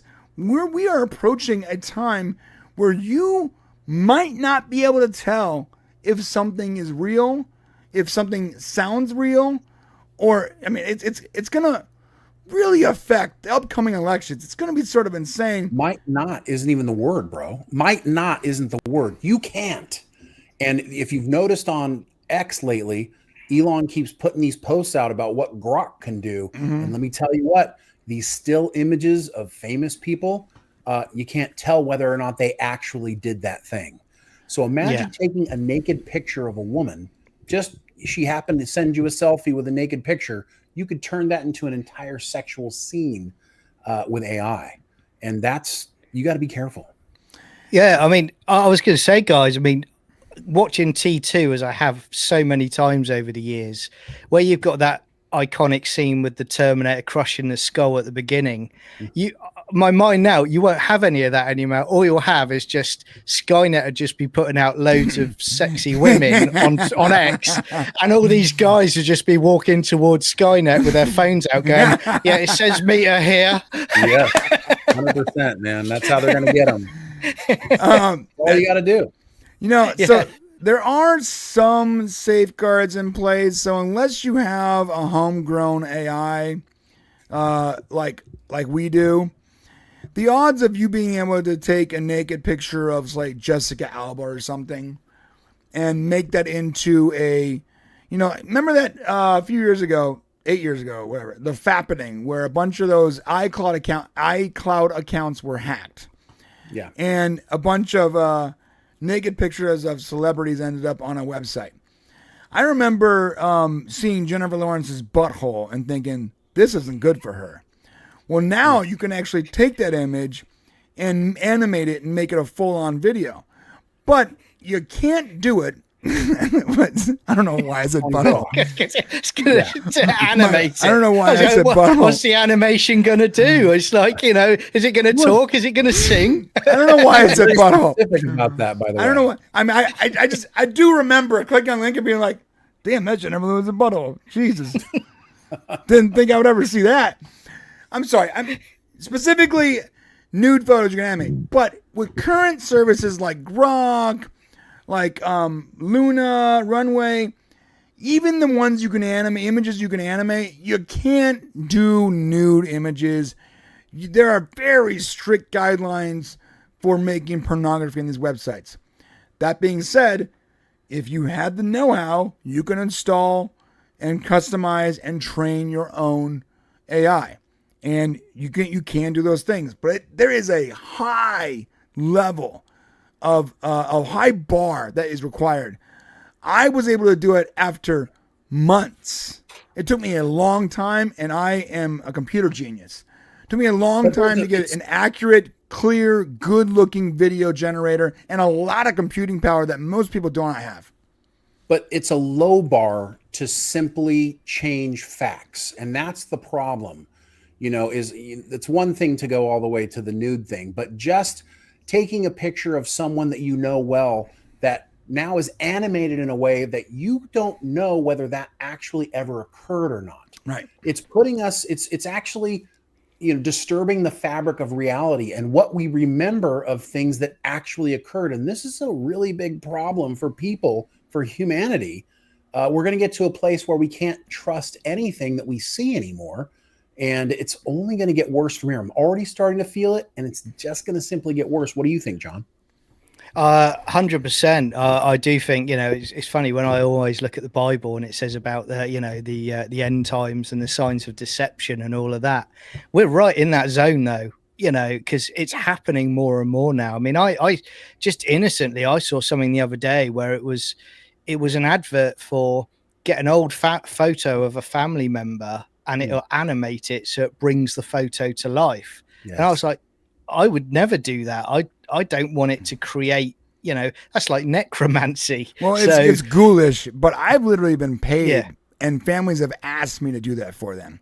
And while I see your, I actually believe the same way you believe. I think it's like, oh God. I remember the family asking me desperately, can you like show my mom in this video footage? Can you like make her come alive? There's no video footage, mom. And I was like, I couldn't say no. This family was like asking me for this desperate thing. I do think it's ghoulish. I think it's digital necromancy. But I also think that there's going to be a lot of grieving parents out there that would love to talk to their daughter, son, mother, father, whatever, in like a fake AI version of them with their voice and their, image. That is 100% coming. It is 100% coming quickly because it's the number one thing people want when they lose somebody quickly or unexpectedly. And it's going to be so easy to do this if you have enough information about them. Well, I mean, you've got Hollywood now, haven't you? You know, they're signing contracts so they can use their likeness after their deaths. You know, they signed deals with the families as well, and that's coming as well. So you'll have multiple movies with, say, Harrison Ford in Indiana Jones 12 or something like that. You know, it's going to happen. Then again, Disney will try and do that now anyway. Yeah, Disney. Yeah, you're right. I mean, they've already done it in Alien Romulus with Ash, the character of Ash. Oh, they did, and it's that was so unnecessary too. Also, Can Star Wars, they did it with General Tarkin, right? Yep. Yeah. Can I ask a question, guys? I mean, you two as parents, I mean, how do you manage this with your kids? I mean, with how easily people can be duped and deceived now. It's a really difficult position for yourselves, isn't it, as parents? Yeah, I've been trying to teach my kids AI. My kids are pretty well versed. I took this approach to the internet that my parents did not take with me. I said, look, I am not going to try to stop the ocean that is the internet. I think trying to protect your kids from the World Wide Web is like trying to stop the tide from coming in, and you're wasting your time. The easiest way to protect your kids from the ocean of garbage is to teach them how to swim. So I've always gone for the offensive when it comes to the internet and especially AI, where I show my kids how to use browsers, how to use Discord, how to block people, what to look out for. I tell them, look, the older you get, the more dirty, filthy a-hole boys are going to try and get in your DMs. Have you ever heard the term slide in your DMs? Yes. That means some idiot is trying to get in your pants, take away your virtues. So this is how you block them. This is how you look for AI. This is the kind of stuff that isn't real. If you don't know if it's real, the best thing to do is just to go, you know what? That's probably not real. Period. The end. So I think the easiest way to protect your kids from the toxic ocean that is the internet is to teach them how to swim. So I've made them tech savvy. Yeah, I like that analogy of swimming. But I think what AI is doing is it's removing the ocean and it's putting you in the sky. So now you're gonna have to teach them how to fly. That's true. It's a higher bar. Yeah, it's definitely a higher bar. And so what I tell my kids is very simple: believe nothing. Nothing that you see online is real. And if it is real, it's just somebody's opinion, which means it's not necessarily valid. If you have a question about something, come talk to me. I may not know what it is, but if it's important enough, we'll figure out what the answers are. Right. So. You know, I love that feature on X, how you can go at Grok, break this down. At Grok, is this real? At Grok, did they say that? At Grok, is this correct? At Grok, give me the facts. It's actually really awesome to see someone post some bullshit, and then someone goes, at Grok, is this true? And Grok's like, nope. Here are the facts. Here's the breakdown. Here's the actual stats in real time. And everyone in that, and all of a sudden everyone just gets straight up flame sprayed because they can see in real time this person is full of crap. Well, and yet that's causing another problem, which is forcing us to put our trust into AI, right? Which it could also be dangerous. So it's really, we're going to catch 20. Well, you guys were saying on a previous show, you know, talking about AI and, you know, Grok and whatnot. It's quite terrifying by how much it's actually learning from you than you're learning from it. Mm-hmm. So the way each time you're using it, it's adapting, it's learning, it's figuring more things out, it's personalizing things more towards you. And that's why I joke, as I said to you, every time I sign off from Grok, I go, thank you, because I just want to be their dog when they take over. They just tickle my belly. You remember that Rick and Morty South Park episode, though? Yeah, there's a Rick and Morty episode where they teach the dog Fluffles or whatever, Fluffy, I think. They teach him, they give him a collar that makes him smarter, and all of a sudden he gets smarter than people. He builds himself a robot suit and he starts punishing the people that were rude to him. He grabs Jerry's face and goes, Jerry, did you pee on the floor?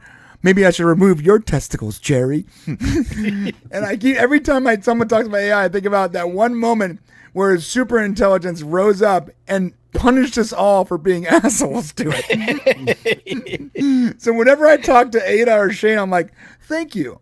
Please, can you provide me these numbers for immigration? I'm always so polite. And I don't know if it's because I actually believe in the overlord concept or because I was taught by my parents to be polite. And when you're talking to an AI, it feels like you're talking to a person. So you naturally sort of say, please, thank you, period, comma, question mark, you know. Yeah, there's nothing wrong with that. No, you guys have ruined T2 for me, though, because as I was talking about that Terminator with the skull at the beginning, every time I think of it now, I think of like loads of AI Shanes just crushing skulls and walking out. Yeah, you need to use proper grammar, mother.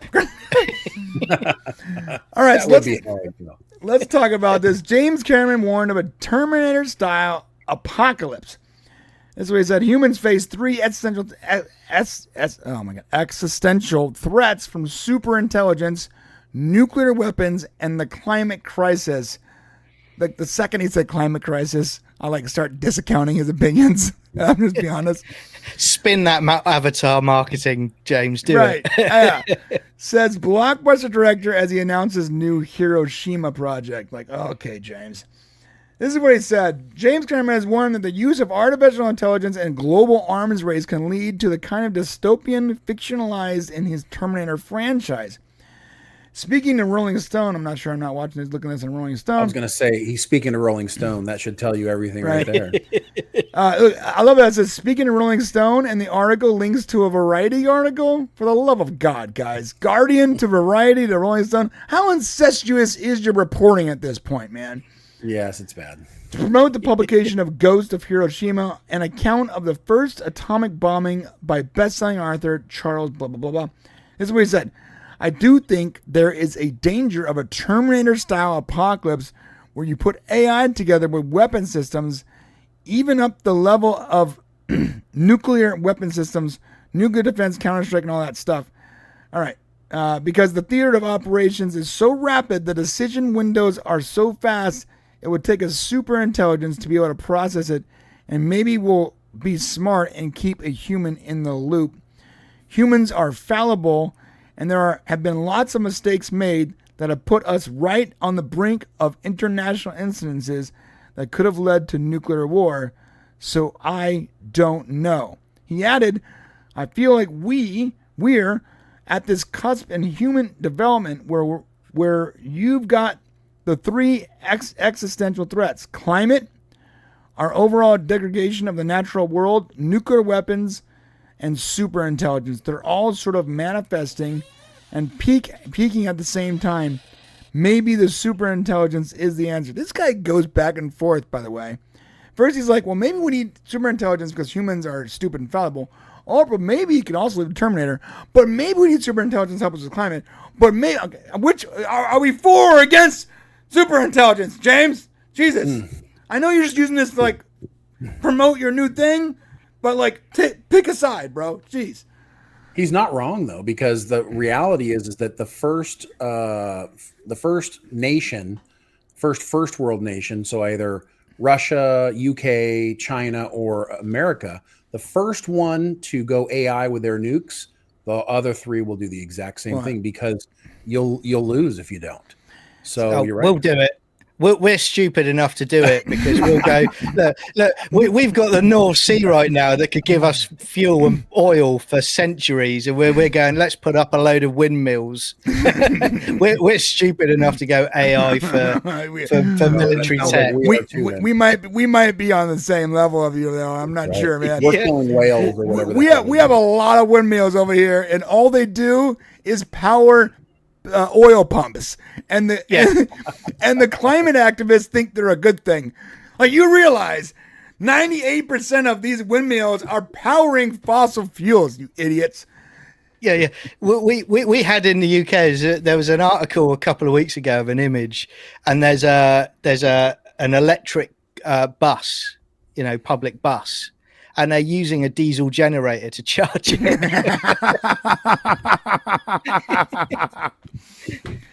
Oh my God. But Starmer, our prime minister, if you look at him, he looks like an early version of an android or a new robot by the way he moves, the way he acts. He's probably a lizard person. I think we've done it. Like Mark Zuckerberg. I think they're all part of the same race of.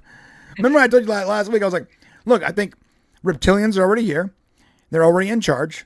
You can clearly see that some of these people are just either the robots or the reptiles. And they don't even blink right. Like Mark Zuckerberg doesn't even blink. He goes like this. It's like he's forcing himself to remember to blink. It's so weird the way his face works. Well, at some point, they're going to announce, and remember that one report. Well, they're going to announce there's going to be a spaceship coming. And this is back in January. And it's going to be on here. It's going to be here in 2027. But it's all going to be lies. They're already here. And what they're trying to do is they're trying to set you up for the benevolent reptilian race to take over the planet. And you're like, bro, you had me until you said benevolent reptilian race. That's when you lost me. Yeah. But then when you look at so many people, you go, that person looks like sort of like a reptile. I guess I sort of see it. Yeah. I mean, as I said to you last week, that Mark Zuckerberg thing, their whole marketing team would have gone, look, Mark, great idea, but you are not the guy to promote this product. Right, bro. So he's trying to promote the service that feels natural. Like, hey, man, we're just bros hanging out. You want my cool glasses that give you cool AI information? But he doesn't know how to act like a real human. So he's making mistakes that are on purpose, but we could all tell they're on purpose. It's so awkward and just unappealing. It doesn't make me want to buy glasses. It makes me want to build a bunker. Real quick on the AI thing. Go ahead. You know he's probably autistic though, right? You know that, right? I mean, I get it. Just lean into it though. Stop trying to act like a normal. But that's the problem is you can't. So like, a lot of the people that are weird, whether it's the Gateses or the Musks or there's a reason why all these people were super successful because they were intently solely focused on one thing. So they became excellent at it. I mean, and that's the way that usually works. Yeah, but Musk leans into it. He just, I'm just going to be my weird self. And people can like it or not. But Mark Zuckerberg is actively trying to appear. Well, he wants to be cool. Listen, what do we know about Mark Zuckerberg? He wants to be cool. Yeah. He's always. Yeah.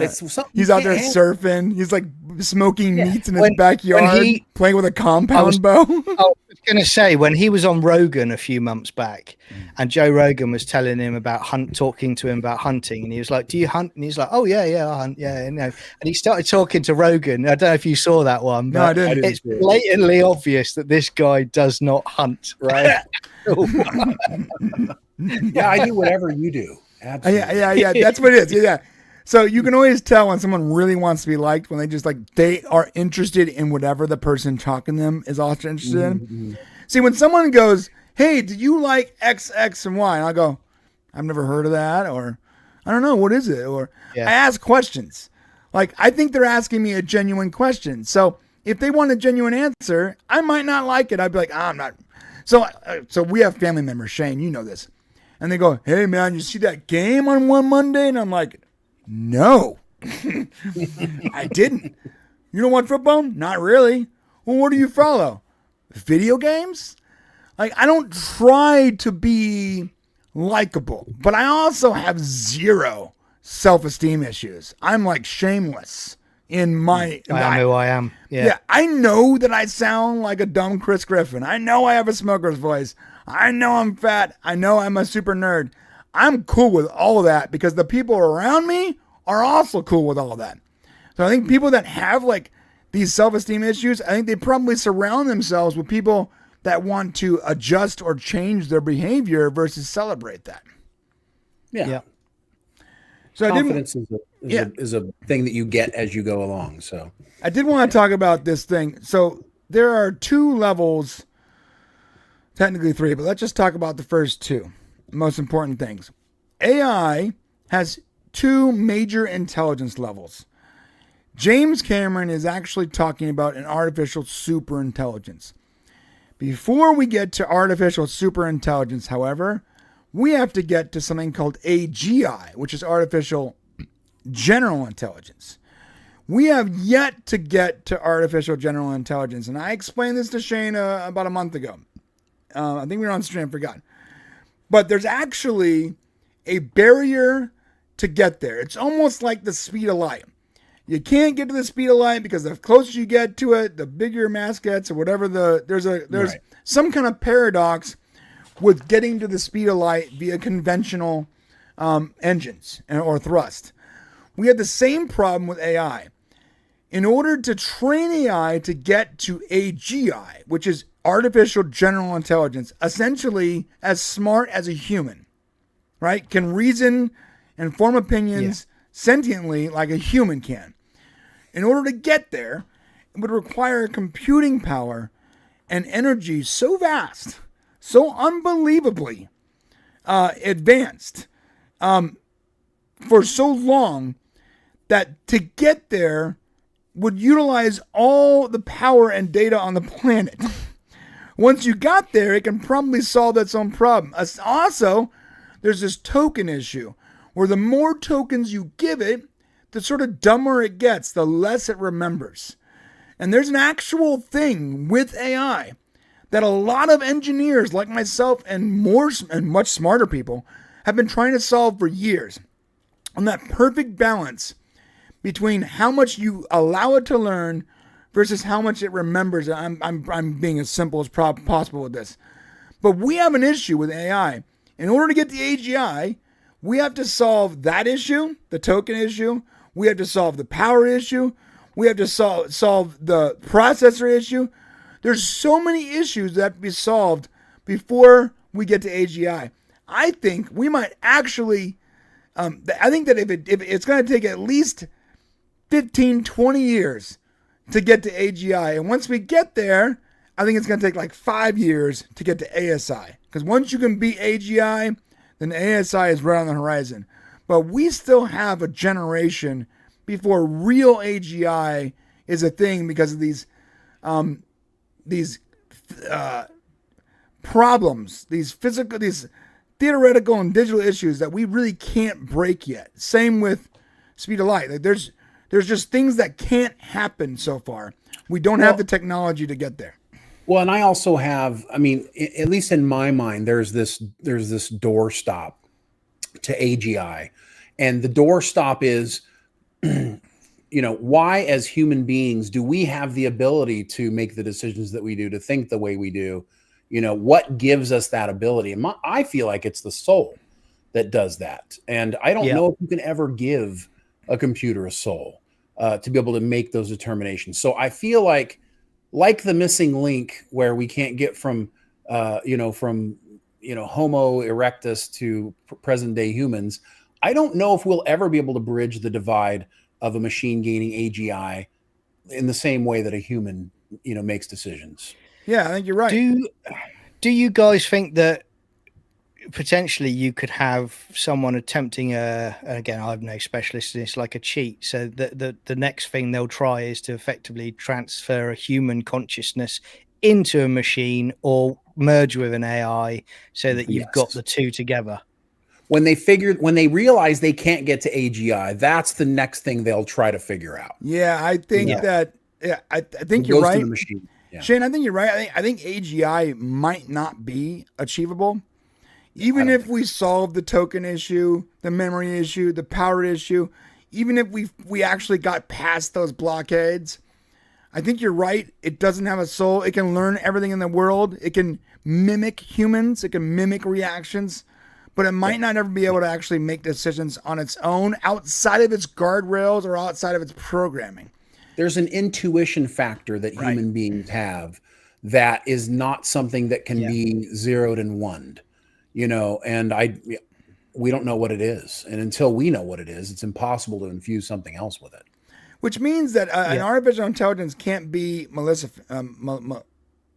evil. It can be evil. It can only be following its programming. It can appear evil because evil people programmed it or misunderstood the programming, but it can't actually be evil. So I do believe the future of AI is not AGI, but it's actually something called artificial narrow intelligence, which is where AI is designed for specific tasks, like managing a spreadsheet, searching the internet, making a video, launching nukes, running drones. Right. where AI is trained not for general use or versatile tasks, but it's very specific, very tedious work, or things that would take us a very long time, like I use Shane for scrubbing through thousands of hours of television episodes to look for that one time Samantha Carter said, "Blow up a sun" or whatever. Yes. You know. So, like, artificial narrow intelligence, that's probably the future of workflow, of productivity. And it's already here to some degree. To some degree, Yeah. But the problem is these companies are still aiming for general, versatile, adaptable models instead of being like, look, hey, why not? You want to do spreadsheets? We got the spreadsheet version. Like, you should be making ANI versions of this versus this sort of conversational fake human version. And the thing I think I said last week, or I've said to you in private, but the military, they say that the military is at least 20 years ahead of us in technology. Yeah. You know, that's the general feeling and thought process on the military.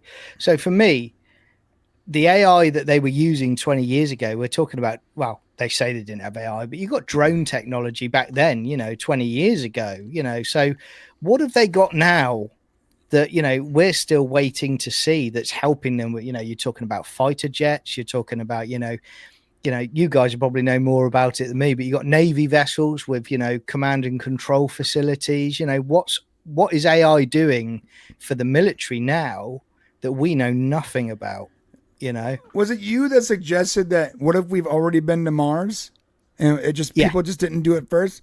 See, that would be interesting, because one of the biggest problems going to Mars is obviously being able to live on Mars, surviving, right? The environment, but also the trip. So the trip there, it's a very long trip that requires a lot of supplies, which requires a lot of fuel. And requires enough fuel and supplies to get back, right? Do you know what doesn't require food, water, oxygen, anything other than fuel? Is AI. And if you can control a system or have some kind of like low latency system where you can get telemetry back from an AI, then you can give telemetry to that AI and get it to Mars and start surveying. I think that one reason why, I'm sorry, real quick. We've done it to some degree. I mean, we're Pathfinder and every other thing. I mean, it's not AI, but we send robots. Well, AI would be the next step. And maybe that's why Musk is so crazy on AI, electric cars, the Boring Company. Literally, what were we talking about that one time? Everything Elon Musk does, every business, every project is pretty much for the sole purpose of getting to Mars. Well, it's not unique. I mean, 2001: A Space Odyssey had HAL. So, and HAL's the reason why they were even able to do their mission. That's true. That's a good point, actually. And I was reading the other day. I was reading the other day. There was an article out from some scientists, and they were talking about UFOs, and they were saying they were thinking that, well, how we think they're probably artificial intelligence. Whether you believe them or not, if they're coming here, the vast distances that they've got to travel, they're artificial intelligence. You send them out on a mission.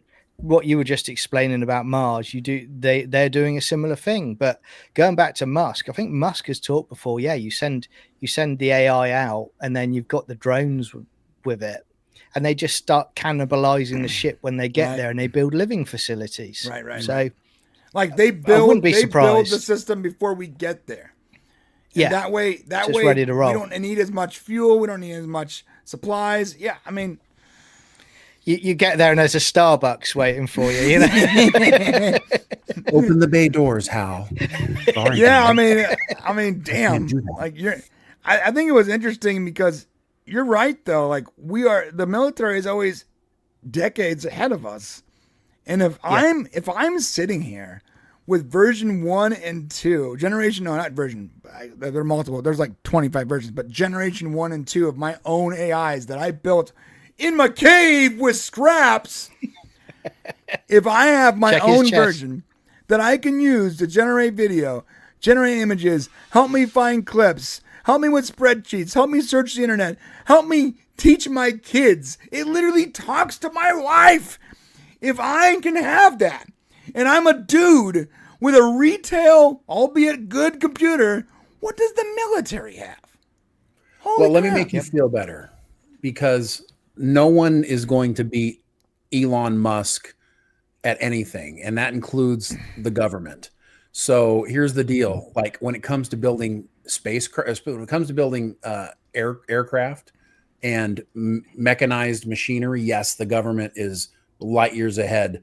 But when it comes to developing, I would say computing power, I mean, I don't think that's outside the government, if I'm being honest about it.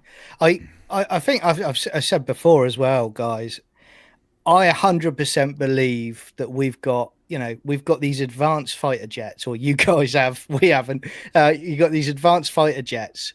You're telling me that they haven't developed them now so that there's some in space. There's some that can go to space. 100%. Whether that's AI, whether that's humans in them, they've got that now. I 100% believe it. I feel like if AI is not running drones, then someone made a mistake, because that just seems like the easiest way to manage a drone. You don't have to be like I think you're right. You don't have to be like a specialized pilot, or understand controls, or pitch and yaw. And all you have to do is tell it, like, can you please go to that tree and get me a shot of my house? You can just tell it with your mouth, with your text, what to do. If someone has not put AI in a drone, then someone needs to do that and make $1 billion right now. They already are. I mean, well, look at what China's doing with hundreds of drones spelling out. Yeah, that's true. I mean, it's already being done computerized way. Anyway, at least anyway. Yeah, like they're acting like a swarm of bees, which is super rad and terrifying. But you've also got, the China have released so many videos, haven't they, about those robotic dog-like robots with AI. Yeah. Now, John, can I ask you a question? Why do they always make them look like they're going to kill humans? Yeah, I know. Every one of these robots, from Boston Dynamics to the Asian Deep Research Lab, all of these robots look so threatening. Look, I've got an image. I've got an image, right, of me running down a street, and there's thousands of them chasing me, and all you hear me shouting is going, "But I said thank you to you, Grok." I was polite. I don't understand why they look so menacing. The other day I saw one of the new drones, except for the Elon drones. Every other drone looks like it's going to kill someone. This guy had like these arms where his legs and his arms were like sharp sticks, and the whole point of it was so that he can easily crawl over terrain. But his arms look like swords, and he has like these sword arms. You're like, why does it look like it's gonna kill everything? Talk about T2, right? Dude, make it look more like non-threatening, bro. These Boston robots look dangerous. But again, from the US military, you don't see much about. I mean, I haven't seen it much about, that sort of drone tech, whereas China's sort of putting it out. So I think for China, that's more of a propaganda technique to try and say, oh, actually, look how advanced we are when we're not actually that advanced, to try and scupper you guys by effectively saying, oh, you don't want to mess with us. But yeah, well, what did China do with DeepSeek when they go, oh, we made an open AI, we made our own AI for only $5 million, that's just as smart as ChatGPT. But what they failed to mention is that they literally started with ChatGPT and then spent another $5 million. Like they didn't mention that part. They're like, we use less GPU and it costs a lot less. You spent $500 million to train your AI. We spent $5. Like, yeah, but you started with ours, dumbass. Like, yeah, that's like, you took my car and modified it. Yeah, it's gonna cost you less. Don't sleep on China, bro. I'm telling you right now. I'm not. Here's the thing: people need to get this square in their heads. That government wants to destroy ours. Period. Yep. And they will do anything to do it. And this whole thing about these viruses and stuff floating around, coming from China, things happening. If you see something pop up over here, where are all these people that just recently got caught like bringing in biological stuff that they said they were Yeah. going to grow for their farms or whatever. I mean, listen, this is a very real and scary thing that I think is a bigger problem than AI, frankly speaking. But 100%. Yeah, sure. I mean, I was going to just add in there. I mean, as an example of the UK, a decade ago, the Conservative government were doing deals with China. There was it was very, very close where they were going to sign a contract and China were going to be our contractors for doing 5G internet across the entire country. And it was pulled at the last minute. So look at the mess we're in now. Our governments have made that mess anyway, but I wouldn't be surprised if China had a big play in that as well. Absolutely. So without a doubt, they're looking to take you guys down. Yeah, no, China's dangerous.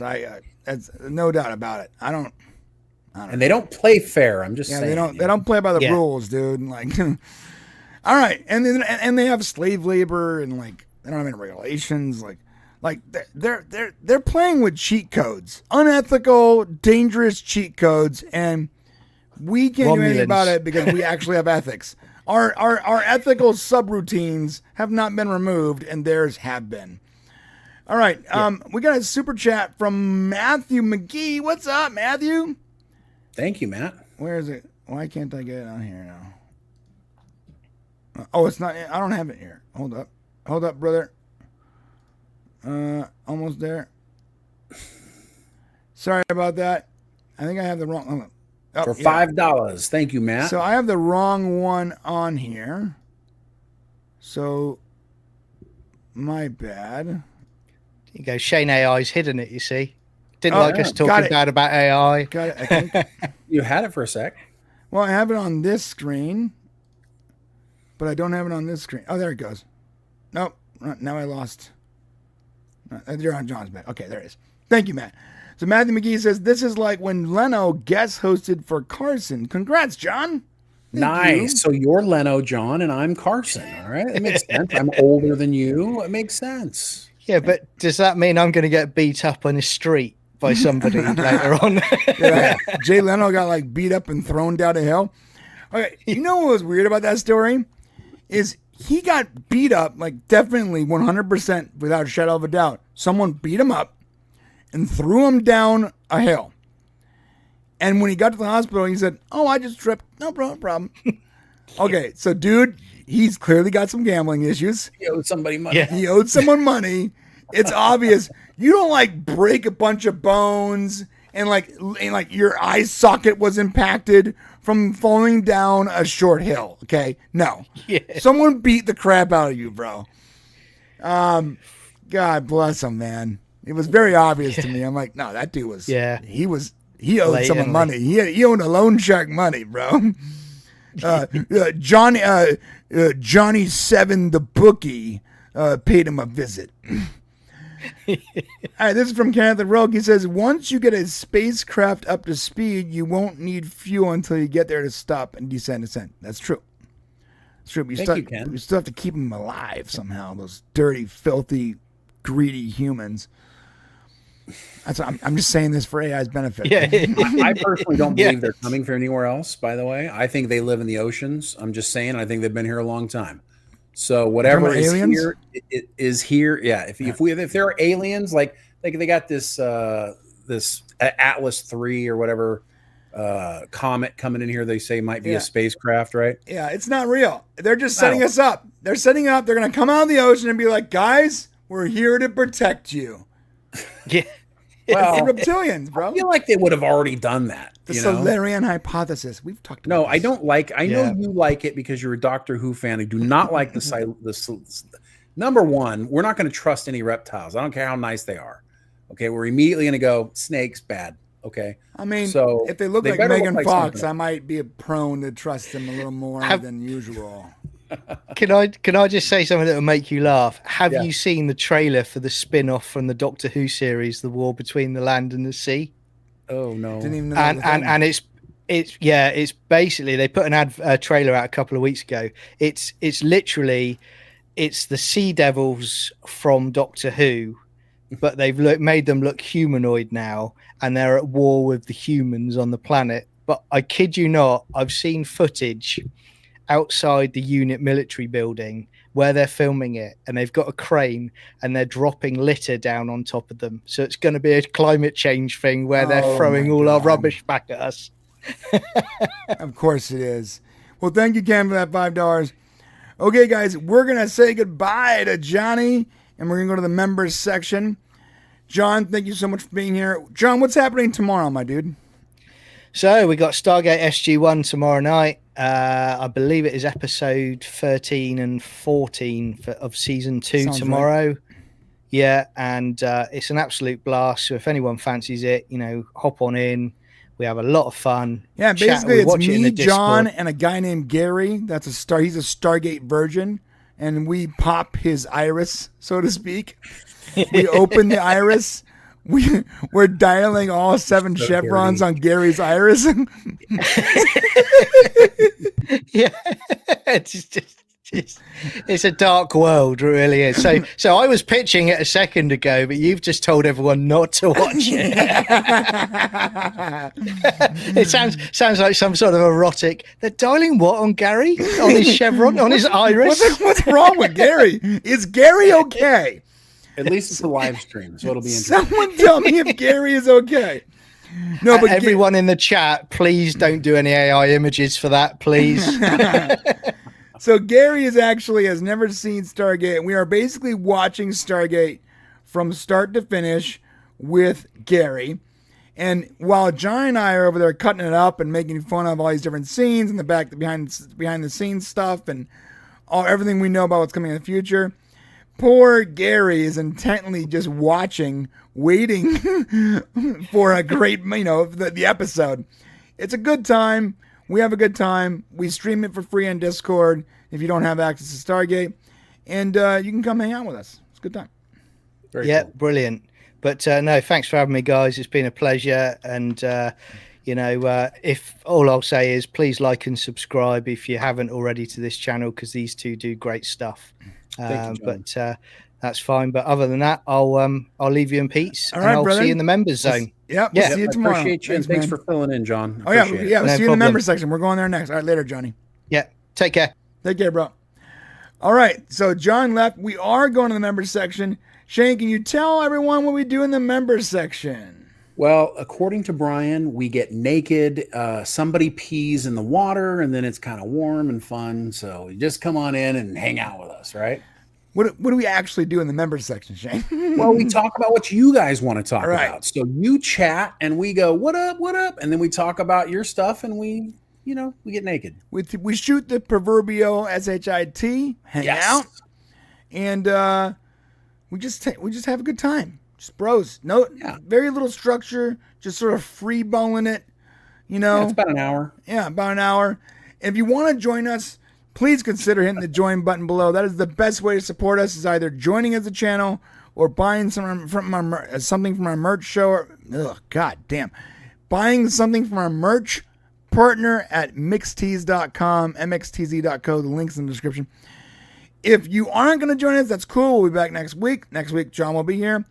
And if you do want to become a member, then it's very simple. Either become a member, or if you're already a member, what's going to happen is we're going to end this stream, and at the very end of the stream, it's going to redirect you automatically to that member section. If you do not see it, click on the logo, click on live, and if you're a member, you'll see the member section immediately.